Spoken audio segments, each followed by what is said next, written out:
جو سچے ہوتے ہیں وہ تہذیب کے دائرے کا لحاظ کرنا بھی جانتے ہیں اور صبر کے گھونٹ پینا بھی۔ کتنی نازک ہوتی ہیں لڑکیاں، پسند کا سوٹ نہ ملے تو عید نہیں مناتیں، مگر ایک ناپسندیدہ شخص کے ساتھ پوری عمر گزار دیتی ہیں۔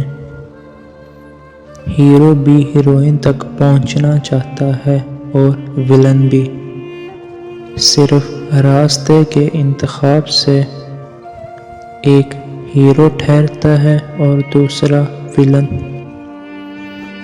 اکثر سچ کڑوا نہیں ہوتا، بلکہ سچ بولنے کا انداز کڑوا ہوتا ہے۔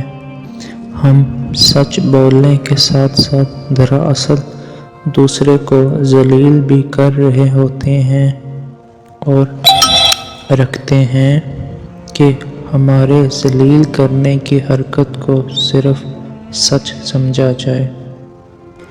مرد کے دل میں بڑی رغبت ہوتی ہے عورت کے لیے، اور اگر عورت پیاری ہو تو 7 برس کے لڑکے سے لے کر 27 برس کے بوڑھے تک دماغ ہل جاتا ہے۔ کبھی بھی شادی کے کھانے کی برائی مت کرو۔ بیٹی کے باپ کی پوری عمر لگی ہوتی ہے صرف اس ایک وقت کے کھانے کے لیے۔ امید بھی بڑی دیوانی چیز ہے، لمحوں میں ریگستانوں میں زیتون کے باغ لگا دیتی ہے۔ افسوس، یہ وہ معاشرہ ہے جہاں لوگ گند اٹھانے والے کو گندا سمجھتے ہیں۔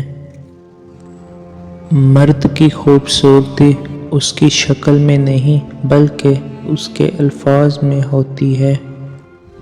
اگر اس کے الفاظ بدصورت ہو جائیں تو اچھا خاصا دکھنے والا مرد بھی مکروہ نظر آنے لگتا ہے۔ اگر کوئی عورت آپ سے آپ کا مرد چرا لیتی ہے تو سب سے اچھا بدلہ یہ ہے کہ اسے ادھر ہی رہنے دیں، کیونکہ اصلی مرد چوری نہیں ہوتے۔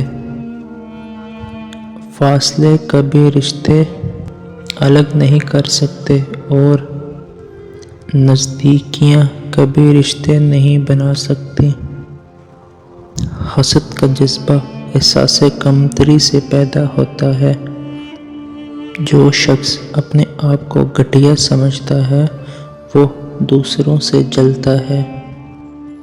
پاکیزہ ترین محبت یہ ہے کہ تم کسی شخص سے محبت کرو اور یہ جانتے ہوئے بھی کہ وہ تمہارا نہیں ہو سکتا، تم اسے خوش دیکھنے کی تمنا رکھو۔